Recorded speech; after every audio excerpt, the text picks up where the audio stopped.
Assalamualaikum warahmatullahi wabarakatuh. Perkenalkan, nama saya Desi Nur Halimah. Saya dari jurusan Bimbingan dan Penyuluhan Islam dengan NIM 2201016046.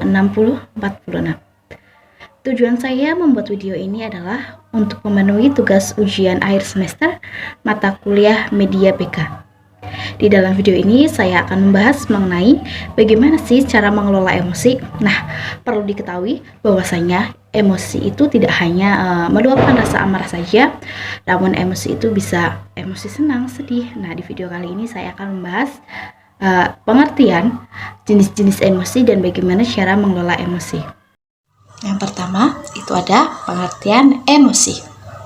Emosi itu berasal dari bahasa Latin yaitu immover, yang berarti I itu luar dan mover itu gerakan.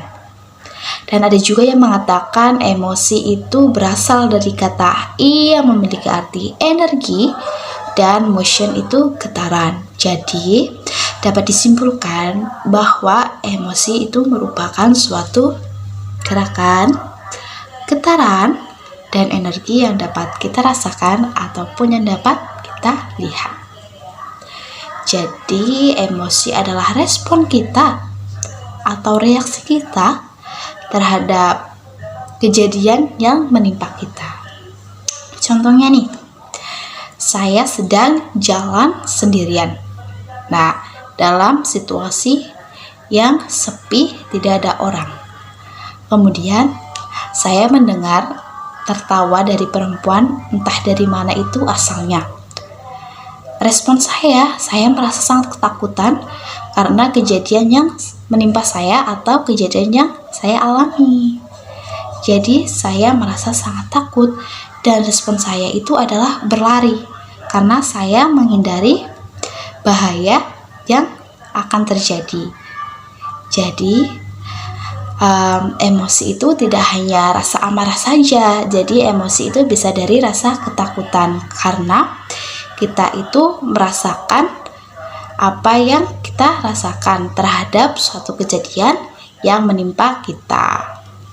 Seperti yang saya jelaskan di awal tadi, bahwasanya emosi itu tidak hanya rasa amarah saja, namun rasa takut, rasa marah, rasa malu, rasa cemburu, rasa jijik, rasa bahagia, rasa ceria, itu juga termasuk emosi karena kita itu dapat merasakan atas kejadian yang menimpa kita, itu sebagai respon kita terhadap keadaan atau situasi yang menimpa kita.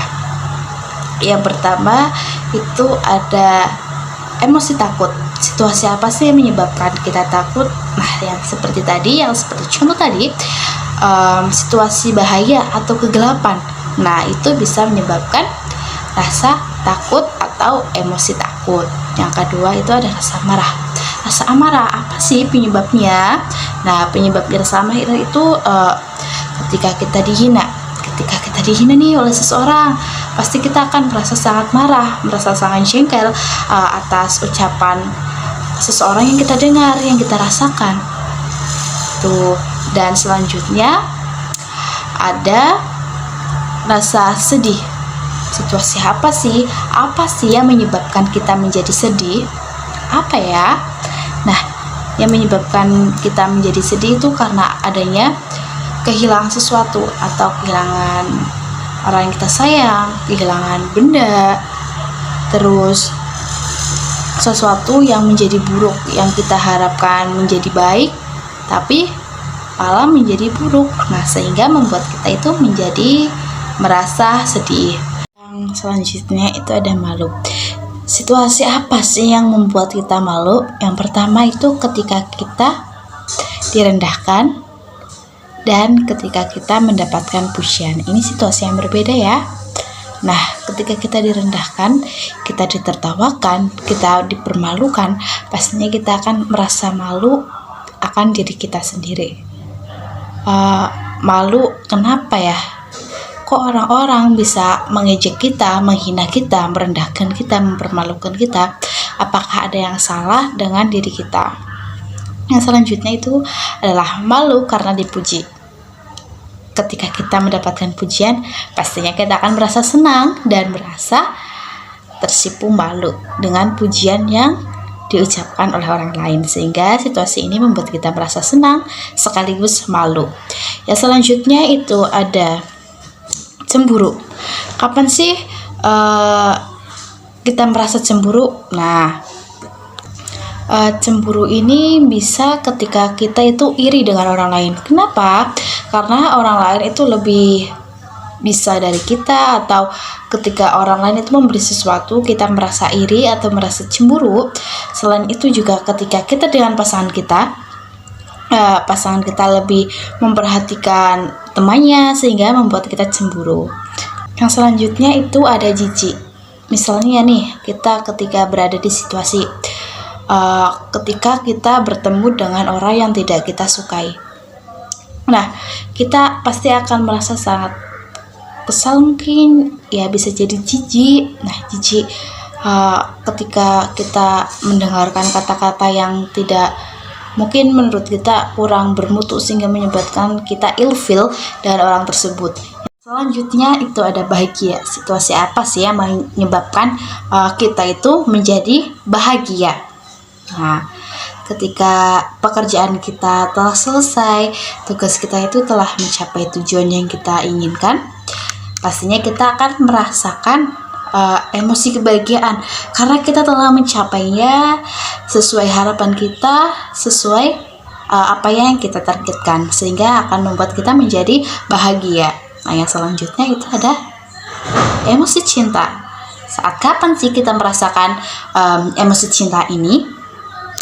Kita akan merasakan emosi cinta ini ketika kita sedang menghabiskan waktu bersama nih dengan orang yang kita sayangi, kita cintai, seperti keluarga, pacar, suami atau istri, sehingga akan membuat menimbulkan perasaan atau menimbulkan emosi cinta ini. Nah, itu macam-macam dari emosi dan situasi yang menyebabkan terjadinya emosi. Setelah kita membahas pengertian, terus macam-macam, yang selanjutnya itu kita akan membahas bagaimana sih caranya mengelola emosi agar tidak berlebihan. Karena rasa emosi yang berlebihan itu kan membuat kita nggak nyaman ya, seperti emosi marah atau takut. Di sini ada 5 cara dalam mengelola emosi. Yang pertama itu kita harus memilih situasi. Kenapa? Kita itu harus mengenali situasi apa sih yang membuat kita emosi. Jadi kita itu harus menghindari keadaan atau situasi yang membuat kita itu menjadi emosi. Contohnya adalah terburu-buru. Nah, kita bisa memilih nih situasi ini untuk berangkat lebih awal lagi agar tidak terburu-buru. Karena kan terkadang ketika kita terburu-buru, kita akan merasa emosi, belum lagi ditambah macet lah, inilah, itulah. Sehingga kita bisa memilih situasi untuk berangkat lebih awal agar kita tidak merasa terburu-buru lagi. Yang kedua adalah memodifikasi situasi. Maksudnya apa? Di sini kita merubah situasi yang membuat kita itu menjadi emosi. Kita itu harus mengubahnya itu sesuai dari kemampuan kita, agar keinginan kita itu tercapai, sehingga semuanya akan berjalan dengan lancar. Misalnya ketika kita menginginkan acara ulang tahun yang sempurna untuk teman atau keluarga, namun tiba-tiba itu semua itu tidak sesuai harapan kita, jadi menyebabkan kita itu menjadi emosi. Nah, ini kita bisa memodifikasi dengan tidak terlalu berharap pencapaian kita itu akan tercapai dengan sempurna. Kita harus menaruh target sesuai dengan kemampuan kita. Selanjutnya kita bisa mengalihkan fokus perhatian kita. Kenapa? Karena terkadang itu kita merasa bahwa diri kita itu lebih rendah dari orang lain dan menganggap orang lain itu lebih hebat. Karena apa? Karena terkadang kita itu merasa iri terhadap pencapaian orang lain, iri terhadap apa yang dimiliki orang lain. Karena kita merasa tidak mampu seperti mereka. Nah, yang ketiga ini alihkan fokus perhatian. Jadi Cara yang ketiga ini kita itu harus mengalihkan fokus perhatian kita agar kita itu mengurangi rasa iri ini, rasa rendah diri ini. Dengan cara apa? Dan cara kita mempercayai kemampuan diri kita sendiri, sehingga kita akan lebih fokus dengan diri sendiri, tidak fokus dengan orang lain. Kita harus percaya bahwa kita itu memiliki kemampuan daripada orang lain. Walaupun kemampuan kita memang belum terlihat, tapi kita bisa mengasah kemampuan tersebut. Jadi kita bisa mengalihkan perhatian dari orang lain, perhatian yang mungkin membuat kita emosi. Jadi kita bisa mengalihkan dengan hal-hal yang lebih positif lagi.